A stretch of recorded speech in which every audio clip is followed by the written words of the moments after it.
All right. All right, we are live on Facebook. Welcome everyone to Meet the Master. Tim Watson here. I'm joined today by Master Phil Geiter of Saucon Valley Karate. How are you, sir? Great. I hope everyone out there is doing great too. How you doing, sir? I'm doing well. Thanks for asking. Like I was just telling you that we got back from the beach.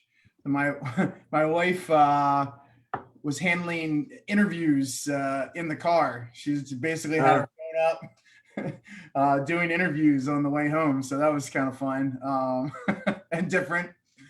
So yeah, things are good. How are things at Saucon Valley? I know a couple weeks ago you had some weather. Yeah, issues. that was an interesting day. It was funny because we had a camp going that week, and one of my parents is dropping off their children in the morning, which it's already been raining pretty good. And they're like, "Are we still on?" And I'm like, "Yeah, why?" As you know, it's torrentially raining. And about 30 minutes later, I took a peek out in the parking lot and I could see the creek that runs about 50 yards away was cresting. I'm like, uh-oh. So yeah, we had water. It wasn't that bad. It was like a good smack in the face, but it wasn't anything too severe.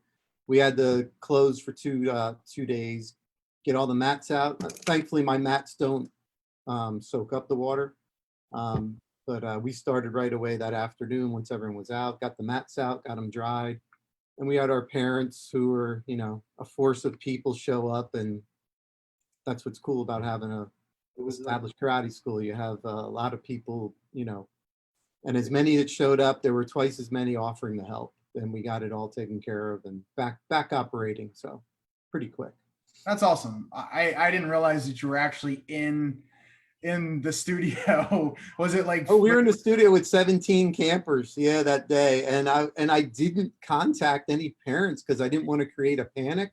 And right? as I looked out the window, you saw the pictures, nobody was even walking across those streets. Those were pretty strong currents. Our alley next to our building became a creek. That was a mess. It was as soon as the water receded about 2 o'clock, it actually worked out. As I was calling parents were coming, and we got everyone out of here safely and got the place ripped apart and dried out. So yeah, but I was in my brain going like, okay, all right, the safest part is, where how our building is. The lobby area is safe. I know we're going to be all right. We're not going to be underwater, but it might come in. We'll see. And it's just, we kind of lucked out. So considering how bad it looked around us. Awesome. Yeah, we were kind of the same boat. The karate school was fine. There was a little leak. The lights went out for a bit, but other than that, we had a lot of destruction around the Middletown area, Yeah. and most of the people got pretty lucky. So, I want to say welcome to everyone watching. Got Lindsay. It's awesome. She's from Great Britain, Tungsto. She's been following along pretty much every interview that I do. So it's cool that she said hello. Hello, ma'am. If anyone has any questions as we go along, feel free to ask. We're going to go get started with just a general, we're obviously in the martial arts. So how did you get the bug or, get the idea to start in the martial arts? My original, so I was a teenager and I enjoyed watching Chuck Norris movies. And I always thought it was cool. He's kicking, kicking the bad guys, especially.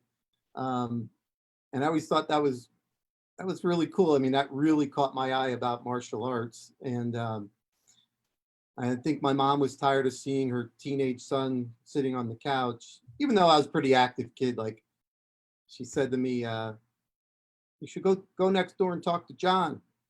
And of course, John is Master John Gallagher, who had trained in martial arts at the time. And so I walked next door and knocked on the door, which is what we used to do in the past. When we didn't text, we didn't call, we actually walked next door.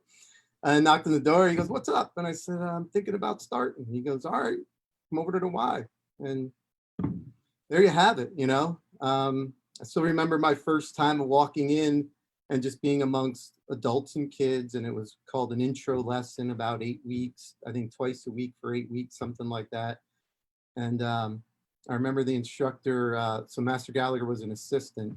And I remember the instructor, like, you have to pay attention, you have to know this stuff. And at the end of the 8 weeks, we're going to let you know if you pass, to get to the next level. And I was like, oh my gosh. And in hindsight, I'm thinking of it going like, yeah, I'm pretty sure everybody got through. But, in my mind, I'm like, I got to pay attention. And then getting the approval at the end of the 8 weeks. And I can remember the first day, white uniform, white belt, I'm all ready for class. And I open up that door to the gymnasium and there must have been at least 30 or more people. And there was only 2 or 3 of us that had a white belt on. And I was like in shock of, I see black belt, Master Gallagher, Master Horwath were there. Another one of the guys, another gentleman, he's currently a master in the Muda Kwan system. I mean, my jaw dropped. Red belts, brown belts, green belt, like, oh my gosh, and I was like, and they're like, welcome, go ahead to the back, and spent many, many months in the back row just training. So, but I can remember those moments and starting and that period of like, just, all right, let's go try it and see what happens. So it was awesome. After a few months, you realize you're able to do some things. You take a test, you break a board, your confidence soars, you're ready for the next level, you're moving, and you have goals. So it's cool. Awesome. Now, what was that Tong Soo Do that you started in, or what was the? Yeah. So yes. So it's funny, we followed so even the hyungs we did, the difference was we did the Gisho hyungs, right, which is traditional for Tong Soo Do, other than World Tong Soo Do. The only form I didn't learn testing for black belt was Ship Su.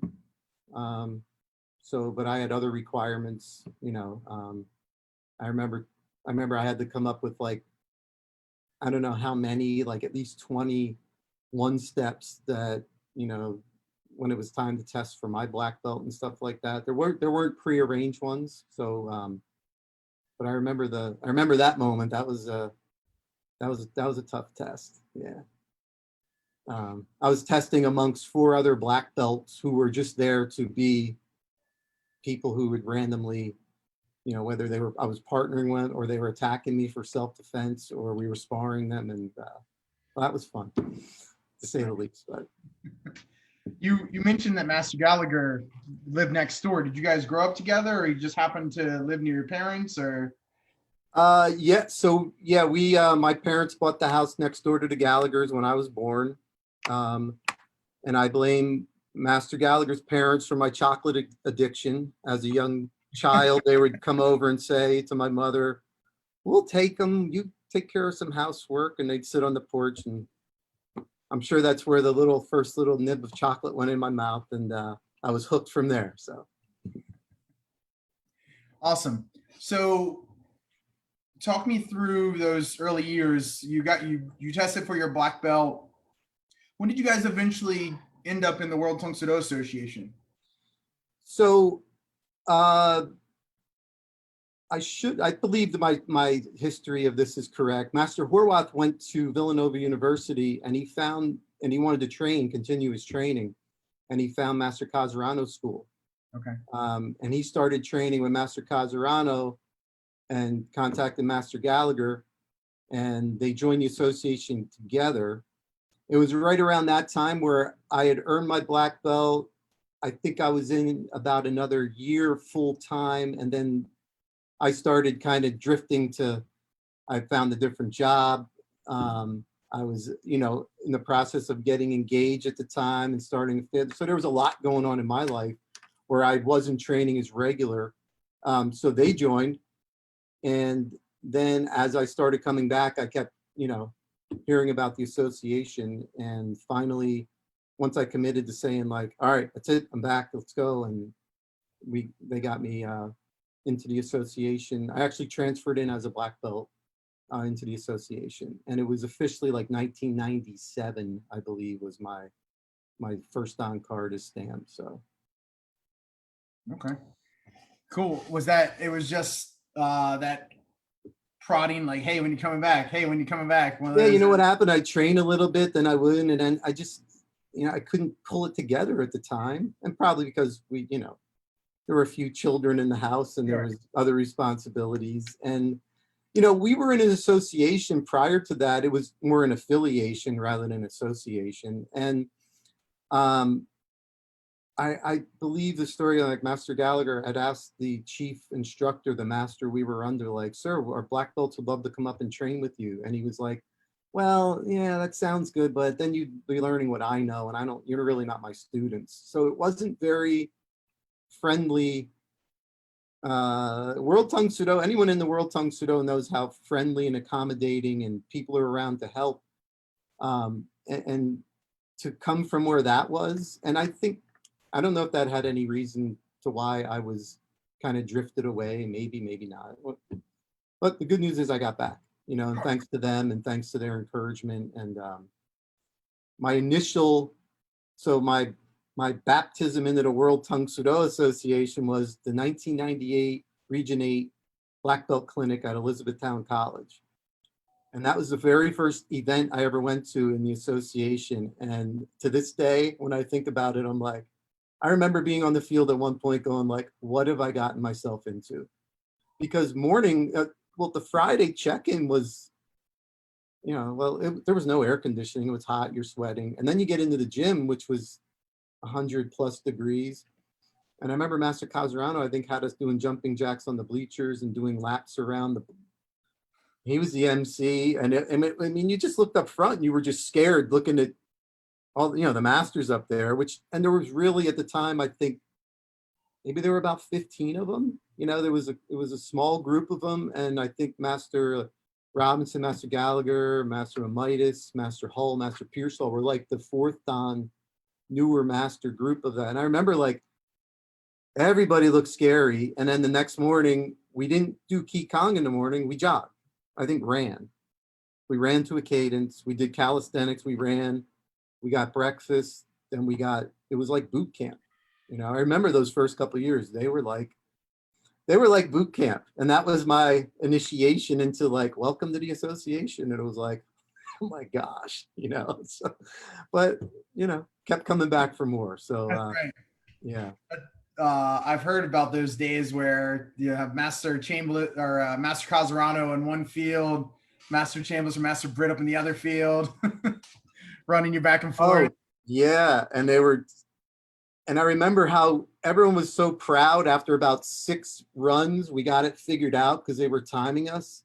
And it took us after the second or third one, everyone kind of banded together and really was encouraging each other, and which probably was the goal of it, But I remember after the last one, we completed it in like 3 seconds less time than we had. Like we were all proud of ourselves, standing at attention or whatever. And Master Beam is like, you guys did a great job. You really did. You beat your time. He said, but you turned your back on your Grandmaster. So we're going to have to make up for that. And then we had to do, I think it was front kick, low block, reverse punch, push up down the length of a soccer field. And as you were going, it was like people were falling over. Well, we made up for our mistake. So we did good. But those are fun. I mean, I look back now. I don't know. Our trainings were fun. Like the camp was fun once you got through being scared of everybody, Right. and then in the afternoon, the instructors were like, you were like, oh, they're not yelling at anybody anymore. They were teaching their breakout sessions. And it was very, I don't know, it was just, that was awesome. I mean, I'd never seen anything like that before in my life. And to be on the field at the time, the camp was 500. That's when before the region split into what is it 23 is the Western? 21. Yeah, one of those. Pittsburgh, like Western PA or whatever now. Yeah, I mean, there was a lot of people on that, and I mean, literally just moved to the back row. I just was like, this is probably where I should be. And at your studio, I'm in the front row in my studio, and I show up at 500 people at a black belt camp, and I'm in the back row. It's humbling, but that's a good lesson. It's like, you might be okay here, but still got a ways to go. So It's funny you mentioned like those moments that I remember like Master Gallagher doing like burpees, or Master Horwath doing like the conditioning, and I'm yeah, sitting there dying next to Master Setianto. I was like, man, this sucks. But now then afterwards, it's like right. you bonded. Yeah, Like you yeah. said, like you made it through boot camp and you survived and you didn't die. And it's funny, like you even trying, I know every story gets better and better and better as we go Sure. on, but it was, I mean, it was something to be there, and it was intense, and there was no nonsense going on. It was, man, yeah.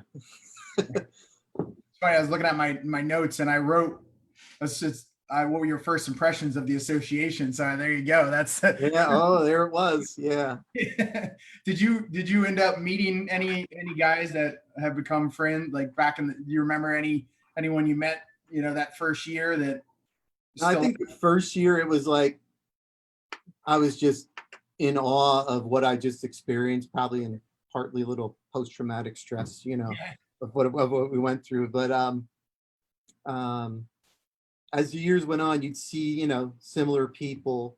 And it probably wasn't until I think when I really started branching out a little more is when I started competing again, Okay. um, which probably wasn't until the early 2000s. And really the first person I met through competition was Daryl Hurd. And I mean, what just, solid individual right there, man. I mean, just uh, he he beat me up in fighting, and then he beat me in forms, and I wanted to get better so I could beat him, and but that's what was kind of cool about competing in the senior division, especially. I mean, the first time I competed, I was competing against Master Borriello, Tony Borriello. Yeah. He was a second Dan, and I was in with the second Dans. I was 33. What was he? 20? You know what I mean? I think he won the cup that year. I fought him. I think he beat me with 3 reverse punches in about 15 seconds. Like literally, like it was like I don't have a chance here, but I'm gonna try my best. But it was I kept coming back, kept trying, and yeah, I mean but that's what I remember. The people that I started to meet initially, but one of the first ones was Daryl Hurd, to meet him, compete against him, and yeah, it was great. Yeah, I feel like that ring used to run right next to the rings that I would be in. So I remember guys like yourself and Jim Brenner and Jack Roberts and like you said, Daryl Hurd. I can't think of any other ones. I know later it was like Phil Whiteman, Master Fernandez was in our group. I think Master Kaluzny competed a couple times with me. Yeah, there was a nice, and what was nice about the old guy division was, everyone was in the same boat. We worked all day. We had jobs, we had families, we had commitments. We helped out and taught at the school and found time to train to compete for a tournament. But we pushed each other, and it was when you were competing, you were going to compete to the best. Like, look, I'm giving you my best. Let's see if you can beat me. And when the competition was over, we were friends, and we just, you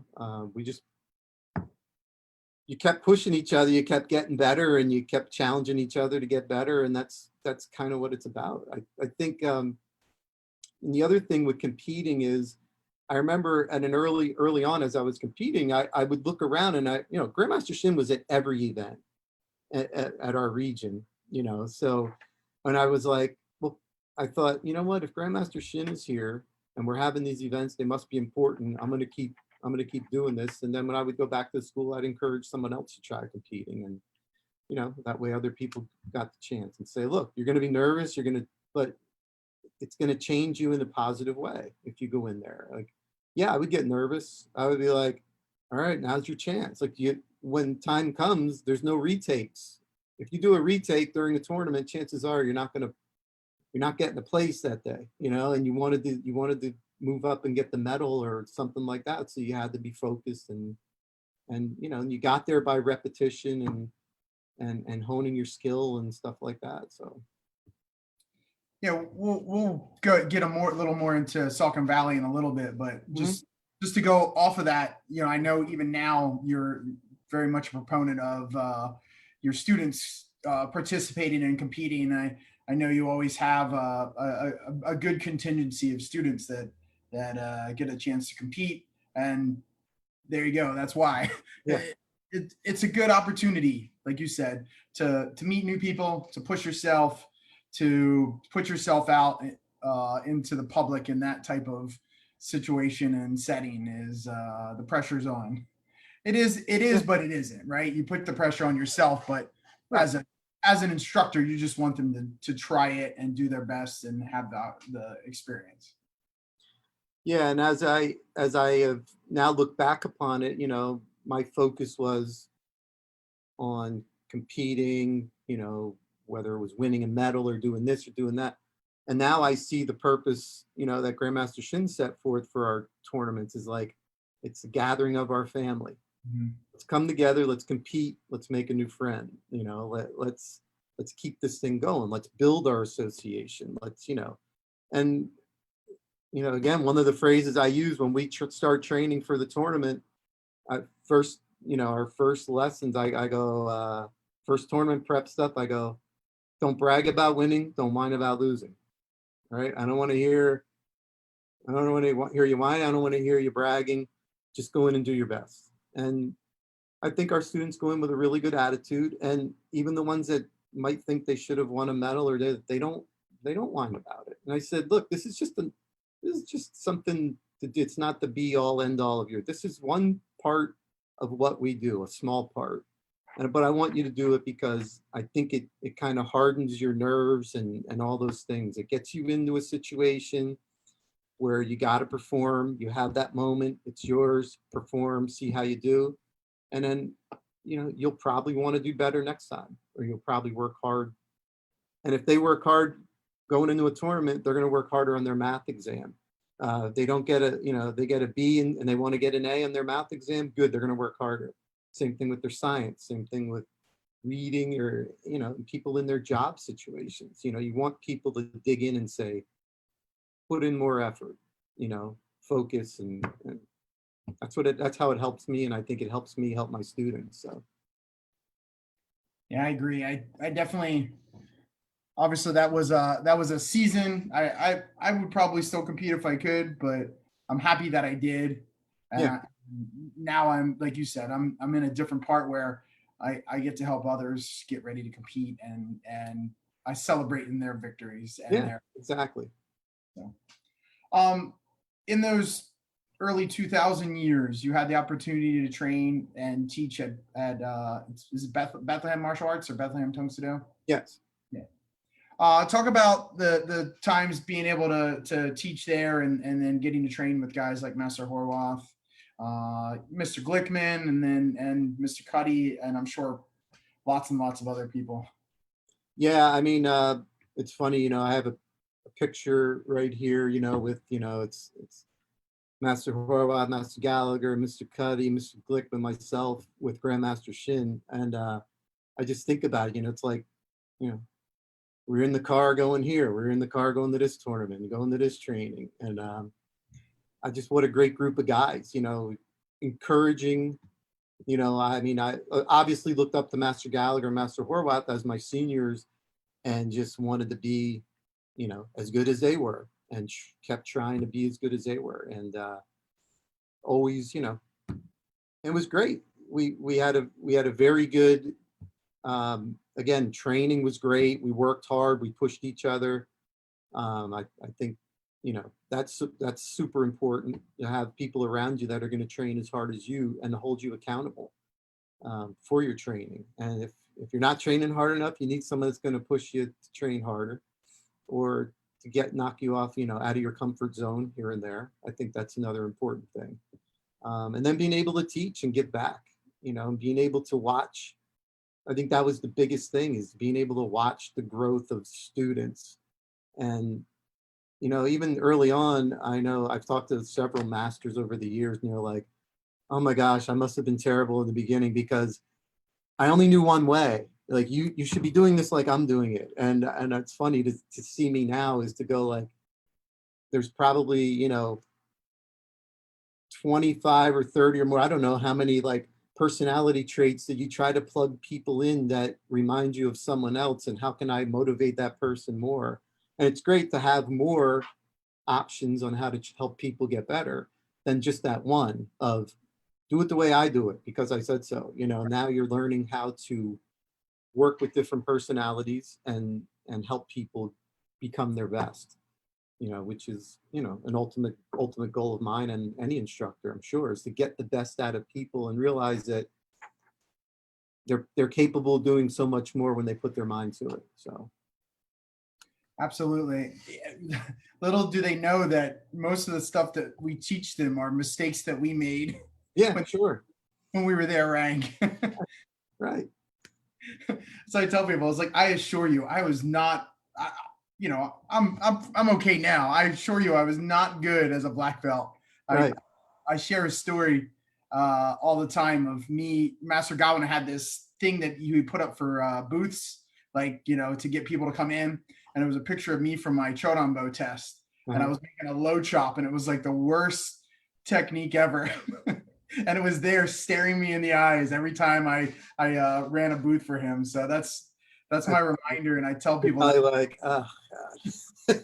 It's like, I was there. I'm still there sometimes. You just don't get to see that on the floor. Yeah. So I know that in your studio you have the belt. It's the Mr. Cuddy. Dave Cuddy Spirit Belt. Yes. Yeah, the Dave Cuddy Spirit Belt. Tell us about the Dave Cuddy Spirit Belt and just a little bit about Mr. Cuddy. Yeah. So there's nobody I've ever trained with in martial arts that had the spirit of Mr. Cuddy. And when the association, right before he tested for third degree, the region started doing a 50 and older division of testing, first, second, and third, 15.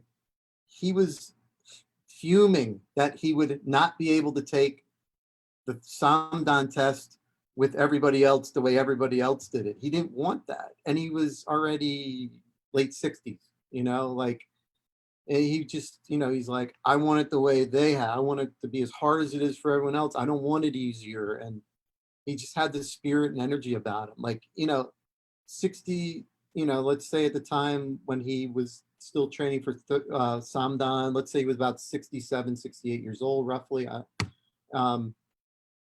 doing jumping, spinning back kicks and asking me advice. How can I get these better? What do you think I got to do to get them better? I know many people that are over the age of 50 are like, I can't jump anymore, and he's like, oh, I'm going to improve these before my test, and that energy and spirit was, just was always there. You'd always, as tired as you were, you'd hear that kiop coming from out in your, in my left ear or whatever. And I was like, he's still, I got to be given 100% too. He's given 100%. So I created the spirit belt here, and it doesn't go to my student who you might call my best student, or student of the month or whatever. I just say these students have shown the best spirit. And it's something that maybe they didn't show up with that spirit initially, but they started developing it. And the great thing is about it is I've never given the belt to the same student twice. And I said, because once you have that should never leave you. That spirit should always be there. Like, if you wore that spirit belt, you should be always demonstrating your spirit and encouraging someone else. So that was my purpose for doing the spirit belt in honor of Mr. Cuddy. Yeah. That's awesome. I know I have a story of that same, like, hearing him or seeing him. I know my wife does as well, and I'm sure lots and lots of people do. Yeah. So it's nice that you continue to honor his memory with that belt, even if the kids have never, they obviously never met him, but how important it is. I mean, he was one of my strongest supporters. He would say to me, like, yep, you should start your own school, and work for that, do this, do that, and he was always just saying, like, positive things. You can do this, you'd be great at it, and all those things. And yeah, sooner or later those things clicked when the time was right, so.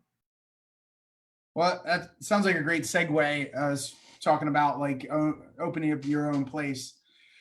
Talk about when you first started Saucon Valley and how that came about.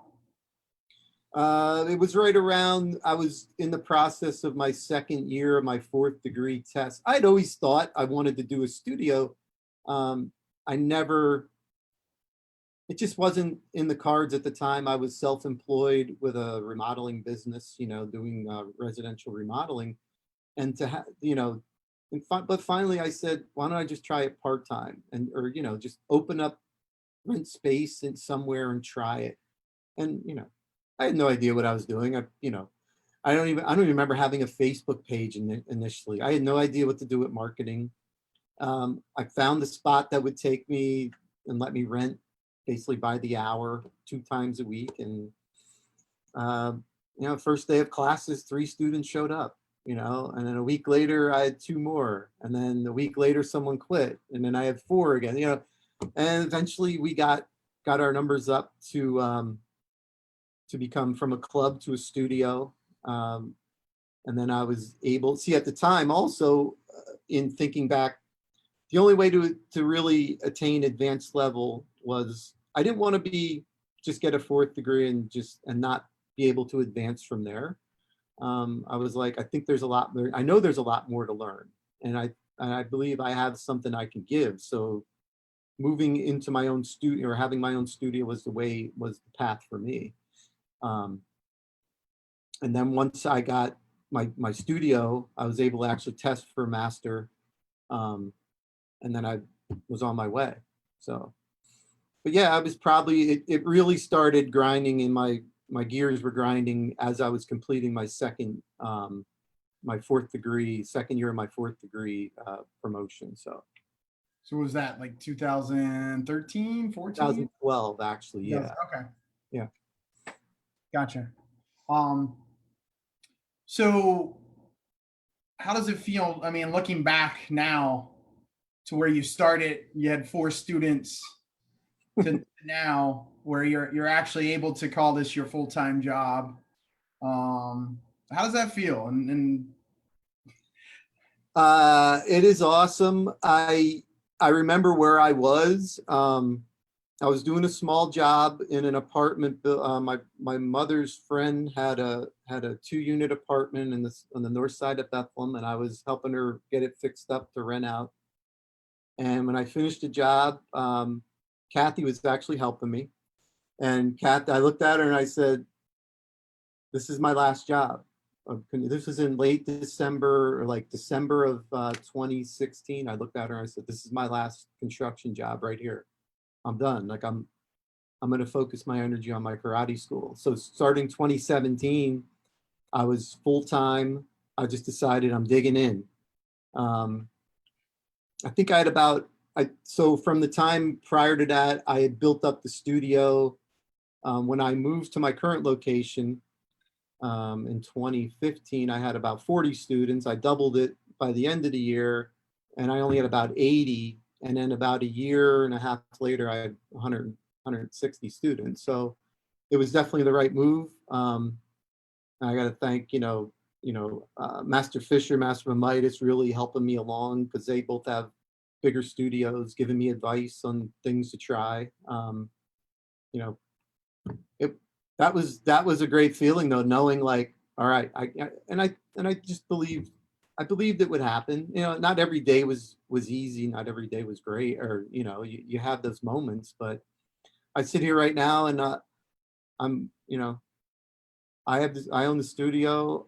I do it full time, and I pay my daughter as a full-time instructor. So I get to see her every day and see her growth in the martial arts, and she's doing an awesome job. I'm proud of her. I mean, just leaps and bounds from where she was a year ago already. And, I think that's what's important, because there's going to be a time in the future where, this is something we're building. She and I are building for the future. I don't want, the studio needs to be here for many, many years to come, because it's doing a great thing for the community and for students. So that's a that's an amazing thing to be able to share with her. You know, my kids are younger, but having the opportunity to come up and see her teaching, she's awesome. And it's no surprise, obviously, with a guy like you hanging around to help her out. But I remember when you got that, there was that tipping point where you just started going, and I was just so happy for you. And obviously right now, things aren't as great as they were in the beginning of the year, but Yeah. we're, like you said, look at your shirt, improvise, adapt, overcome. There you go. Yeah. That's the motto for 2020 right there. That was our 2020. Yeah, it even says it SVKA 2020 on the bottom. Oh, perfect. Yeah. I was thinking it was a SVK shirt, but I wasn't sure. That's perfect, and that sums it up perfectly. Yeah, that motto too. It's funny. I remember first time I ever heard it. Watched a movie called Heartbreak Ridge with Clint Eastwood, and always that motto always stuck in my mind. And then I remember my first year master clinic, sitting there about to be tortured by Master Britt, the crew of us, and Master Fisher was one of our. He was like an assistant, and that's what he shouted out. They're like, "What do we know?" People are asking questions. What if I do? What about this? What about this? And he just shouts, "Improvise, adapt, overcome." And I was like, "Yep, okay, we got this." So, but it's been the motto of the year. I mean, our studio goes from about 150 down to about 100 and 110. What are you going to do? You got to improvise, you got to adapt, you got to overcome. Now we're building back up, almost to 120. So it's we're getting, we're doing it. It's a challenge. But I don't know. I think sometimes the harder things get, the more I dig in.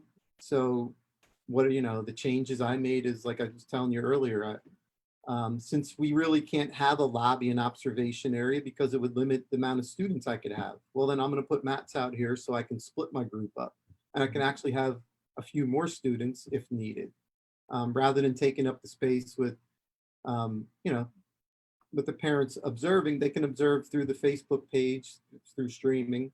And then we have observation times that we set up that they can come in and watch them test and watch them do stuff. And it's really working out better than so. And this is something like I kind of wanted to do anyway, so is expand my floor so I have more room to train. It's a karate school.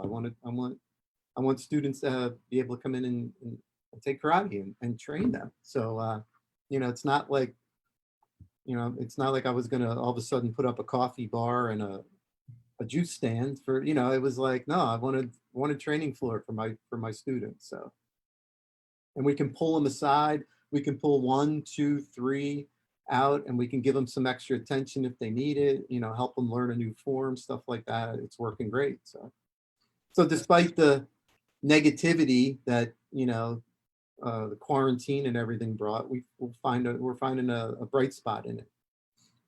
That's awesome. More mat space is always good. Oh yeah, absolutely. All right, got a couple comments. Proudly, our core of students, are my advanced students, red belt and above. I only lost one student during that, and it's like they banded together. They trained. Some of them trained every day during quarantine, and it showed when we got back together. You could, it wasn't. I saw them on Zoom. I saw how hard they were training, and then when I saw it right there firsthand, it definitely was. I was like, we're gonna be okay, So yeah, it's motivating to you, right? Little do they know that they're motivating you. Absolutely. All right, got a comment from Megan. Love you, Dad. Oh, Master Mabrook. He says you're an amazing instructor and individual. With teaching full time, what opportunities do you have to train for yourself? Are there any books or resources that help you through your self-development? Yeah, my training, my best time to train is in the morning. And then I mean, it was fun getting together and training actually on Zoom with the masters. And and some of the black belts during quarantine. I was actually enjoying that. And I know my goal is to actually come down and train with you guys at least once a month in person whenever, that time works out again, or I find some time to do that. Uh, Reading any books and stuff.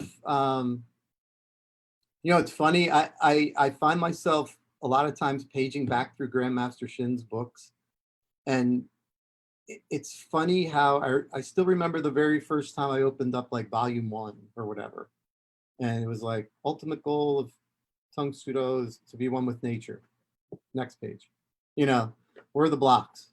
Where's the terminology? And years later, going back through it and reading it and just going like, oh, I get it now. And a lot of times it is important to kind of go back through some books and reread parts of them just to kind of refresh your brain into, Grandmaster Shin wrote these books, and I mean that, they're part of his legacy, and along with our association, and there's so much knowledge. In the back he used to write those things like Grandmaster's Corner, and what would he say? The world wants we're a fast food society, but we crave home cooking like mom used to do. And that's still true. Like everybody wants the good home cooked meal, but they won't want to put the time in to cook it. They want to be able to buy it, but it's not the same. And that's the one thing that I think has stayed constant is our traditional martial arts. It's still time. You can't get past that. You can learn that form in one day. That's awesome. Congratulations. It's still a minimum of whatever, 3 months, 36 class, or whatever many classes. It's not like, okay, I'm moving on to the next thing. And you have students that either they listen, they follow, or they get frustrated and stop training because they don't want to wait. But they got to wait. That's part of it, is the waiting,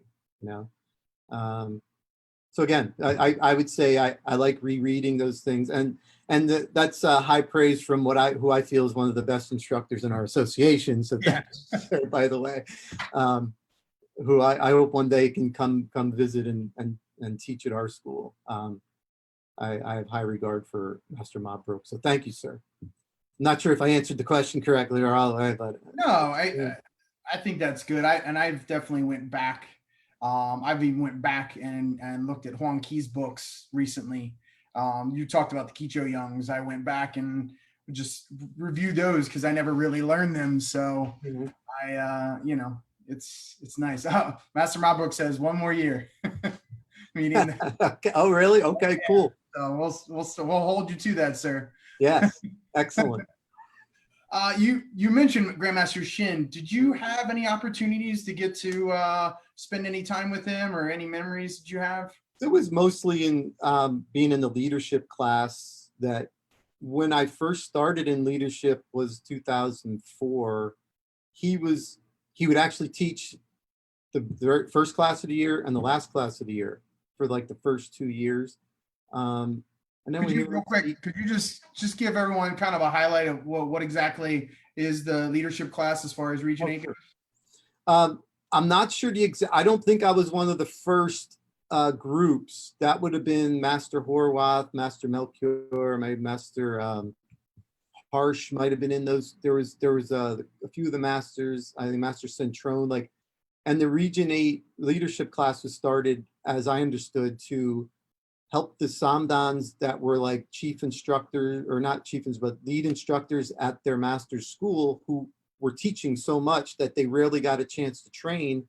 So they created this training with them, that they would go down once a month, train with a master, and get some additional training, good 2-hour session.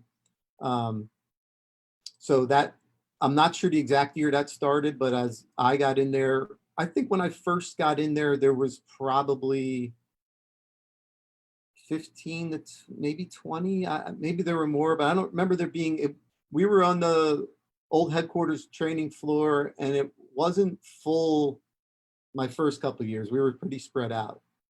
In fact, that's how I met your wife. She was down there. She was one of the Edons who taught, because she was going to school teaching, and her and Stephanie Mabrook were training. They would train with us during the class. That was one of the perks of them being there teaching, is they could train. Those are great classes. So yeah, I mean, that was, and I think it was like, I think initially that was set up as, we were a lot of the people there were selected to be there, and you were the, top third degrees of the group. And some of the masters came in like, and I think some of them, it was like they were testing out a new sports car. They'd step on the gas and see how fast you would go. But it was all great trainings, and just, again, being exposed to other instructors and masters, and how they taught, what they taught, teaching the same thing in a little different manner, and really opens your eyes to, being versatile as a teacher. So, and as far as Grandmaster Shin, I know you'd ask, I really never got to spend time with him like that, other than in those class settings. But I mean, just listening to what he would say, is so important, how he said it. And one of the masters pointed out one time, how he was doing a certain step with the way he stepped during a Nyanchi. I think it was Master Molinaro was saying, I saw how he was stepping. It was funny how you'd pick out little things that he did, and you were like, and the one time he did our one steps with us, like he had just had random people attacking him. And at the time he was just about being promoted. It was like right around 2009, 2010. And to see him move was mind blowing. Like, I was like, whoa, that was awesome. And and he was kind to a couple of people. He probably, I think they would have been in trouble had he hit him with full force, but it was like, whoa. And there's somebody in their 70s moving that fast, but yeah, I think about him a lot in that, the vision that he had, and for our association. And that's a unique individual. That's someone. How many of those people have you ever met like him in your life? And I can't say I've ever met anyone else that's like him in my life. So it's a once in a lifetime person to meet. And thankfully we were fortunate enough to have him around. And in our region, we were spoiled. He was at every event. He was always there. So, and he trained our masters, our instructors. So, there's been quite a few people that I've done interviews with who have come from other associations, and they all say the same thing, that there was the people that were trained with Korean masters, the word that was just mostly used is cold. They're kind of distant and cold, and that's obviously the opposite of Grandmaster Shin when you met him. And it's no surprise that there's so many people that have the opportunity to help push his vision forward, and they're so passionate about it. So yeah, I agree. Did you ever get much opportunity to spend time with Grandmaster Bodwin? So when we did the, I think it was a 2019 Master Clinic, we had the, I forget what the exact phrase for the meeting was, based on The strategic planning. I was actually sitting next to Grandmaster for those two sessions, a couple hours each time. And what a great leader, and how he even managed our group. He would be like, hold on a second, Phil, that was a good point. Could you say that again? And he would always make sure everybody was heard in the group, rather than just one person. Hey, that's good. Do you have an opinion about that? And he almost forced you to speak. And then, and when he spoke, he was another person too. Like, when he spoke, I listened. He just had, he had a very, and it was funny, like, he had a very calming effect, but when he would, like, I know there was once or twice on the floor when we were training, he would just raise his voice just a little bit about that, like, wait a minute, that is not right. You have to fix that right now. And you're like, yes, sir. You know what I mean? Like, he had that authority too. And, and it was great, but it was great sitting next to him and being able to talk to him. And I was showing him like one of the little apps that I use to do little things, and he goes, "That's really cool." He goes, "Can you send that to me?" And just so accommodating to to everybody, and just such a solid leader. I think, and he was the person we needed at the time when Grandmaster Shin passed away. He stepped into that role and just solid, solid person. So another person we miss dearly. So Yeah. I'm pretty sure you were there that one master's clinic where he sat everyone down and scolded us for like a half an hour, and I just kind of had my head down like I'm sorry. I forget what. yeah, Yeah, he was yeah, not happy with us, and yeah. But you need that, you need that, and we all need it, and that's what creates I don't know, checks and balances and whatever. It's like, like I'm fortunate, I have somebody in my life that's like that. It'll tell me, and I'm okay with it. Like, it's a good reminder, like, hey, you might be the master down there, but doesn't mean you're the master over here. You don't walk on water, where everywhere you go. And you gotta, just, it's okay that somebody tells you, if, hey, I don't like what you said there, or I don't think you handled that well, or whatever. And it's important to listen to that too. Sometimes, it's like, I think that's important. do you get the opportunity to go up to see Master Gallagher or Master Horwath or any of those guys at all? I know obviously running a dojang is kind of hard, but Yeah, we usually touch base several times a year with some trainings. I did a training with him when we opened up, the outdoor stuff opened up. He invited me to an outdoor training. We do our annual, so usually tradition is the night before Thanksgiving is a 1,000 kick night. And so our students have joined his students at his studio. Sometime, I think last year we actually had we had to do it here because it just logistically wasn't working. We do a New Year's training. So it's usually like the Saturday right around New Year's, and sometimes it's been on New Year's Day. He has a tradition where we train outside no matter the weather. It's snowing, raining, and at the end of the training we wade into the creek and you know welcome the new waters of the new year. So no matter the weather, it's been 50, almost 60 sometimes. It's been 6 degrees. So I mean, but you forget about the weather. Just train, and that's one thing that always happens whenever I would, even after I opened my studio and went over there, is like you would just try. I just wanted to go in and train.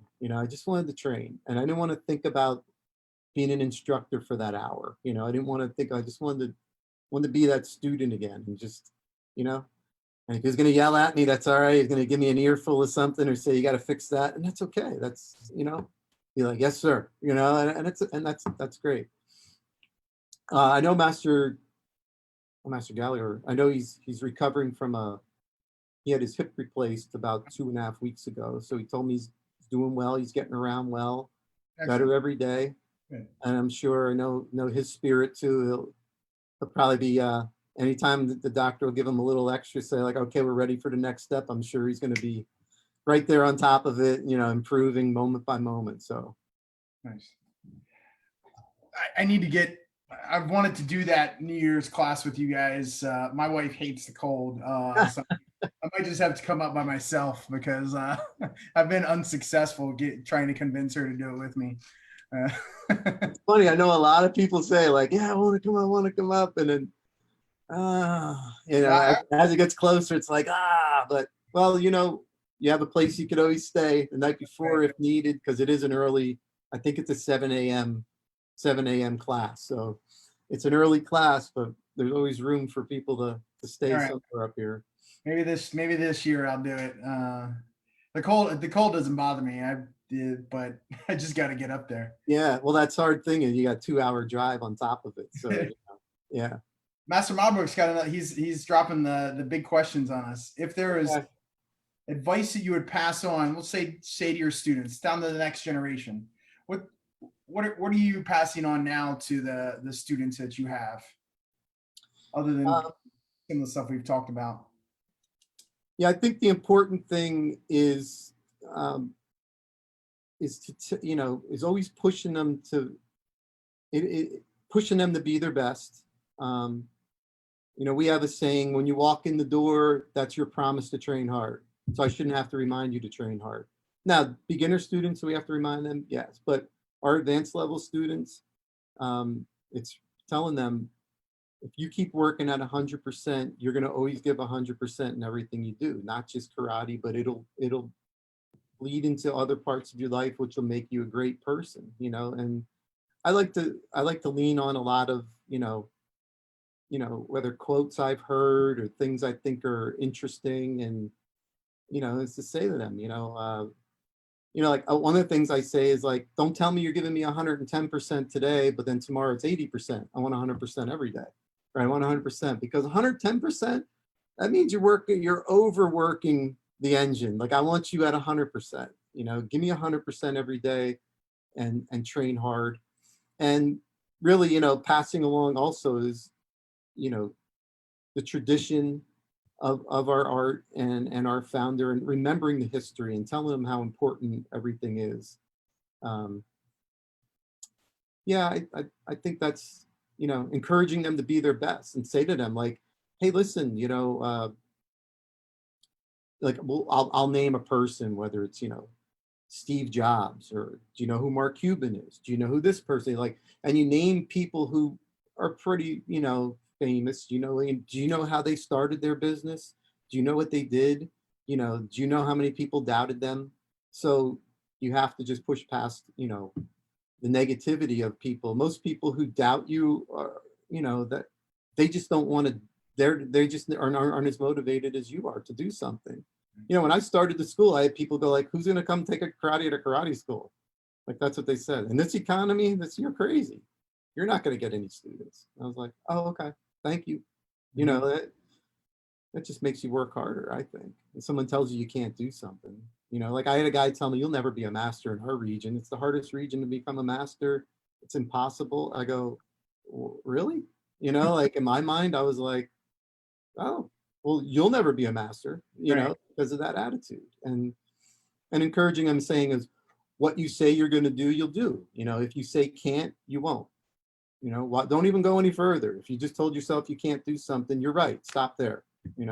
Tell yourself you will, you can, and encourage them to get better all the time. And the hard part, I think, is we do live in this instant gratification society, and that, if they're going to see or notice a change in 6 months, it's like, are they going to continue training for 6 months? Are they going to be there in 6 months? And I have a few students that improved through the online COVID or quarantine training. They made improvements, not maintain their level, but improve their ability. And I'm like, oh, it's great to see, like, that's the light bulb going off, the light bulb moments that you see in a student. And I'm like, there's nothing stopping these students now, because they just made these gains in one of the worst possible situations of, we're trapped in our houses, we're training on video, and they just made gains in their training. They're on their way to greatness. So, and it's awesome to see, that's what I think is so important, is like, okay, you're not all going to be master instructors, but you're going to be masters at something, because of your abilities. So that's great to see. To know that you're helping cultivate that makes me feel responsible to do a great job also, and to be focused and not mail it in and go like, I'm tired today, I don't feel like doing it. It's like, get out there and do something that encourages someone to do their best and become better. So every time I've had the opportunity to come up to your studio, I'm always impressed at the level that even the beginners train at. So, what you and Megan are doing there. Thank you, sir. You guys are doing something. Yeah, and we're getting them at, it's tough because you only are exposed to them about, 45, an hour and a half a week. Right. And the other time they're exposed to who knows what, and you tell them like, this isn't going to be like other activities you did, so get ready, but I think you have to be that way. You just I really do. Like, I don't want them to be afraid of me, but I want them to not want to disappoint, just like I didn't want to disappoint my instructors, my seniors, my parents, I think that's important. Like, I'm going to do my best to impress you and let you know I'm training hard. And I think that's important. Absolutely. I agree. I tell them all the time, it's like, I've got you 45 minutes. You've just got to give me, full effort for 45 minutes. It's not, it's two episodes of SpongeBob. Yeah. Yeah. You do this. I have some students, they want to train every day. Right. I typically wouldn't let anyone below brown belt in here more than twice a week. I really personally right now, I think I don't know, I just don't, I'm like, I don't want them getting bored with the same lesson or I did this yesterday, or blah, blah, blah. But I think as we're learning how to feed those students who want to be here more, but it's traditionally for me, it's been kind of that brown belt level, and kind of let them in a little more and let them start training. And, we tried to create some stuff kind of like what your instructor, Master Gallagher, you had demo forms, you had this, you had that, and it was like, feed them other things to keep and motivate them and let them, let their creativity come out. So. Well, sir, we're right at the hour mark. Hour. That was an easy hour. Is there anything else you wanted to touch on before we start to wrap up? Any moments that stick out to you in your martial arts journey that you'd like to share with us? I think the only other thing I'd like to say is to anybody out there watching who might not think they're capable of opening a school or doing their, I was in the leadership class for basically like 7 years, because back then the third dans had to wait at least 6 years to get even invited to the master clinic. So it's a 6-7 year wait. But right now you might not be ready, but there will be a time when you will be ready, and just stay positive. And if we all had to go through these growing pains and learning how to be a better instructor, and I'm still learning every day. That's one of my things I tell myself: keep your eyes open, just stay focused on what you need to do, and try to improve. And my students teach me how to be a better instructor through their behaviors and their actions. If I'm paying attention, I will learn. And then that's something I could pass on to not only my daughter, but I can say, have my other black belt instructors and say to them like, hey, watch out for this, or help this might work, try this, and let them also grow and learn. But, anyone's capable. And I think the important thing as you are a black belt, be active in your karate school. Give back. Okay, don't just be one of those, don't be the student that just shows up maybe once, twice a week and kind of goes in just to train. Like, go ask if you can assist the tiny tigers or little dragons, and just watch. That's what people forget is some of our senior masters, when they started karate, they might have had to sit there for a month or two and just watch class. Like it happened to our Grandmaster Shin. You can come in and clean the floor. You can clean our feet. That's what he was told. And he waited and waited till his opportunity came. And sometimes, again, you just have to wait. Just give it time. And then you'll get that opportunity. You'll be really nervous. You'll probably screw it up, but you'll learn from it. And that's, jump in the deal. Once you learn to swim, go over to the deep end. Now you know how to swim. Now jump in, right? And if you do that, if you keep doing that throughout your life, you're gonna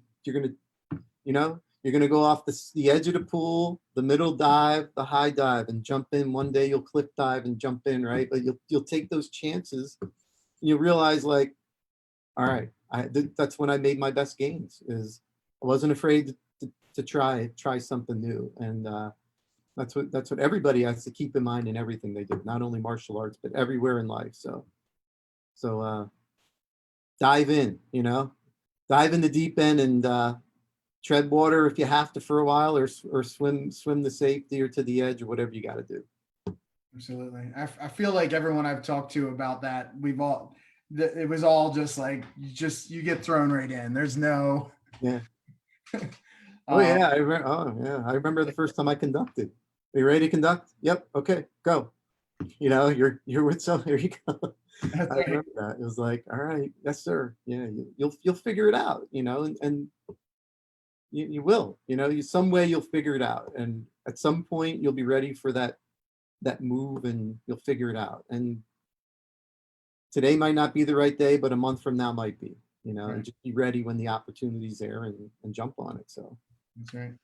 You mentioned conducting. Probably one of the first times I personally met you was I was supposed to conduct help Aaron, and they're like, Aaron's going to go with this person. You're with Mr. Geiter. And I was like, it was my first time, and I was so nervous, but it was just one of those. It's like, all right, I'm just gonna watch you. You tell me what to do, and it's just like talk about the deep end. You get thrown in, and it's like, oh, all right, it wasn't that bad. I was probably bad, but I lived, I survived. So that's my first time was with Master Rob Masseroni. You know, it was like it couldn't have asked for a better person to right. observe. And then I did the second test, and that's when we conducted the whole test all by ourselves. Really, Right. you had one other person, and couldn't have asked for a better person. And I just was like, I just watched him and just jumped into the next one. And he was like, "You did fine. You did a great job. Good, way to go." And it was like, phew. But yeah, you're right. You're nervous, but I didn't know you were nervous. Right. You're like, it's funny how you can be nervous on the inside. You're like, but you still perform. Right. And that's what martial arts, I think, teaches us, Mhm. performing under pressure and still maintaining a clear mind while under pressure, and figuring it out, improvising, adapting, overcoming. That's right. I was on the other side when I tested for third dan. You were my conductor. It was you and Master Kifalo. Okay. One of those was like, oh man, we got some heavy, we're gonna be fine. These guys are gonna run us through this, and Right. Were we still doing the Shinai? No. I got to hit people with the Shinai. The one time I was Steph Mabrook's third dan to pretest. I got to hit people. Yeah. But I never got hit with it. I remember what, a lot of I got to hit people, but a lot of them, they didn't like the fact that you were about to hit them. Boy, you got taken down pretty hard a few times. So yeah. Awesome. Well, hey, thank you for your time. I appreciate it. Anytime. We're gonna have to set up a time for me to come up. Hopefully, hold me to that New Year's. I definitely want to do that this year. Yourself and Dr. Watson are welcome up again. I don't know, I don't know how it's working, but we could probably set something up. You guys want to come up if it works for you guys. That'd be great. Absolutely. You always love having guest instructors, but I appreciate you having me on. I hope anything we shared was helpful to some people that are watching, and I again, I think everyone has something that they can take from stuff. So absolutely. Awesome. Well, thank you, sir. Have a great week. Have a great night. And I'll see you soon. All right, sir. My pleasure. Tung Tzu, everyone.